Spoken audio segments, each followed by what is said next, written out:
Hey folks, what's happening, Roland? Well, what's happening? It's a Friday. It's actually looking at the calendar right now. It's the 10th of May, and I just got back from Maryland. I was up in Delaware, and I was in Virginia, and I was hunting turkeys, and I was in Missouri, and I had a great season. And I know we already talked about that, but. Let's go a little farther. Let's talk about what's happening right now. Let's talk about this week, because I got back to Headwaters just the other day, and I went out yesterday. I had an absolute fantastic day.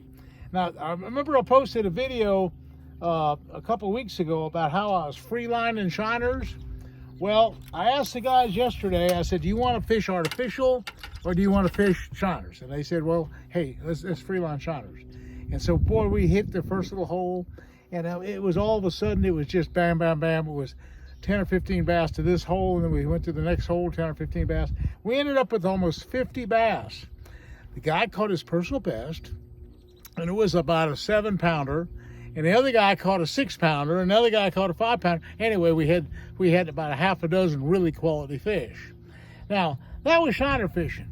Let's talk about today, because today was just a super day. So today was an artificial day.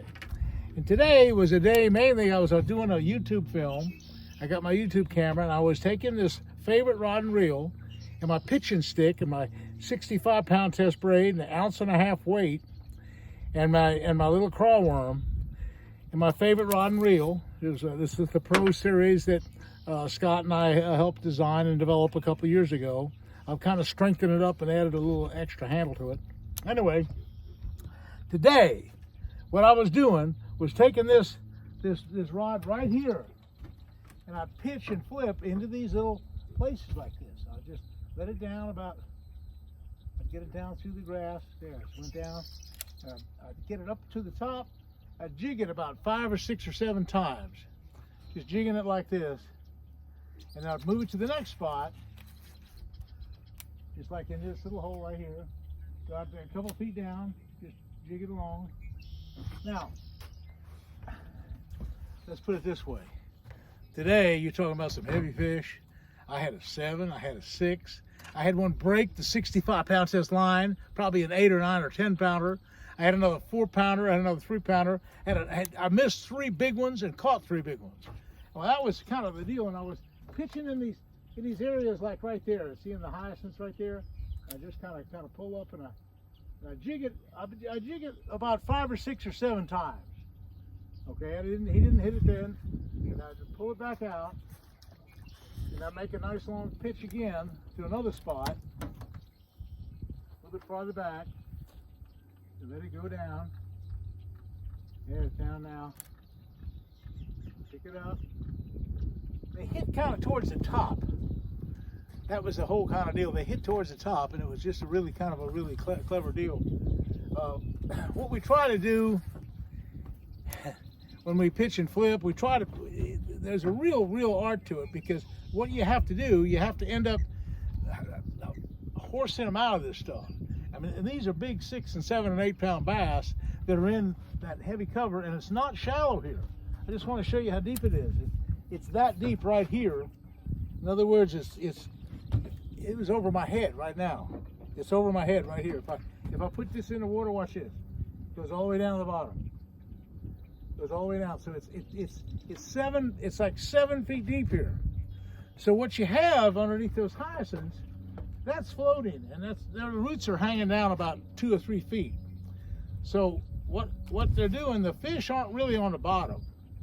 What the fish are underneath the roots, and they're kind of at the bottom. If you're going to visualize the water depth as deep as my hand, the bottom of the weeds come down about 2 feet. So down about 3 foot or 2.5 feet are the fish. They're not on the bottom. So when you pitch in there, here's the whole key, and a lot of people don't realize this. They don't get this pitching thing. But this is what it is. When it goes through there, get it down. It started down there. So it's down there now. I want to get it back up to the top, to the top of the roots, and I'm hitting the bottom of the roots now of the hyacinths. And that's where the fish are. They're not on the bottom. So jig it off the top of of the column, not at the bottom. Anyway, I only jig it half a dozen times and they hit it. And boy, I tell you, today I did a really outstanding video. I had just fantastic luck with big bass, and I went out there with the idea that, you know, I'm doing my television series, you know, Fishing with Roland Martin television series, and so I want to do a couple segments on pitching and flipping. I'll do a segment here and say I'll do another segment down the Everglades, or I might even go to like Minnesota or some other state, some other thing, because see, pitching and flipping is from Connecticut to California. You can do it all over the place. Wherever you find heavy cover, it's gonna work. It's gonna be a big deal. So anyway, what I'm trying to do is I'm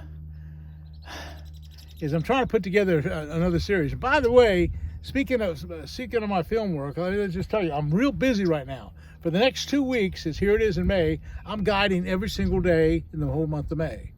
Come June, I have to take off, and I got to go down to Mexico with Pedro Soares and Jimmy Houston, and we're going to do some film work down there.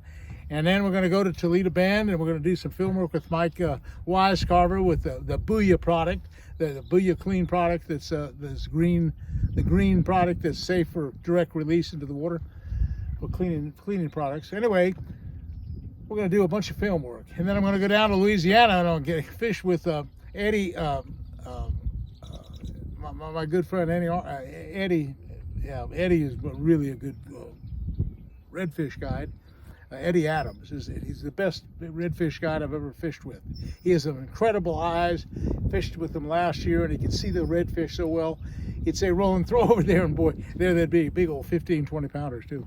Anyway, that's some I'm doing. So I don't have much time for guide work. Now I'm going to have a few days in July. I got about 10 days open in July. And it's a little hot, but hey, we can handle it. It's just like today is a little hot. We're catching tons of bass today. And it's so it's not a matter of heat. If you dress properly, I wear a long sleeve shirt like this. I have plenty of sunscreen. I use sunscreen on my lips, of course. And I have a regular screen, this sports sunscreen. I'll spray my legs and spray all over my face and neck. So I use a lot of sunscreen, and I've been diagnosed with cancer-free by my dermatologist. I go twice a year, so I'm real lucky. But anyway, the heat's not a problem. It's actually 90-something degrees today. It's quite cool because there's a little bit of a breeze. The fish are biting like crazy, and so you can fish. And see, people have the misconception that Florida is no good in the summertime. But my biggest bass that I ever caught here at Headwaters was a 12-11. It was in August.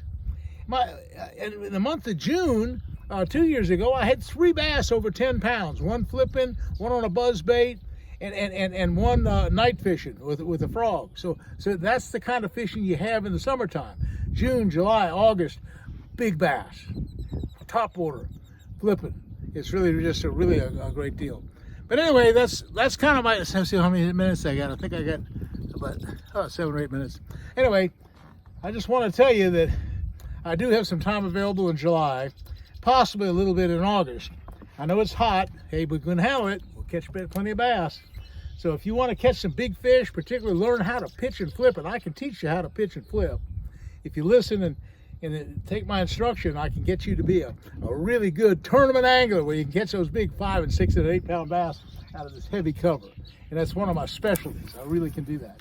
So anyway, folks, thanks for watching. I want to tell you, O'Reilly and all my people, Bass Pro Shop, and you've seen my wrapped boat. This is a wrapped boat right now. And of course, my truck is just another prime example of all my great sponsors. But I'll be working with the Booyah people. I'll be working with the Frog Talks people. I'll be working with the Spike It people.